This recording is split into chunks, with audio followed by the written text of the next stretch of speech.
யாது அப்பா கண்ணீரு அதுக்கு தானே அவருக்கு அப்பான்னு பேரு. தோழனாயிருப்பவர் தோளில் தூக்கி வளர்ப்பவர் காரணா காசு கூட கடன் இல்லாம நினைப்பவர்.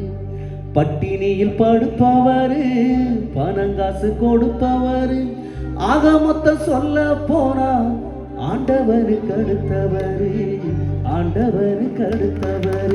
பாடுபட்டு சேர்த்ததெல்லாம் பங்கு வச்சு தந்தவர்.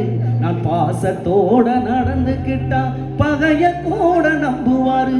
வறுமை கோட்டை தாண்டி வந்து வாழ்ந்து காட்டி நின்னவர். நான் வாழும் காலம் வரைக்கும் அவர் கண்டிப்பான வாத்தியாரு. அழுக்கு வெட்டி ஒன்னதானே அப்பாவுக்கு சொந்தமுங்க, அதுவும் கூட ஒட்டு போட்டு தச்சிருக்கோம் எங்குமுங்க. பிள்ளையிடம் அவர் தோத்தவரு, எங்களை பேரெடுக்க வச்சவரு.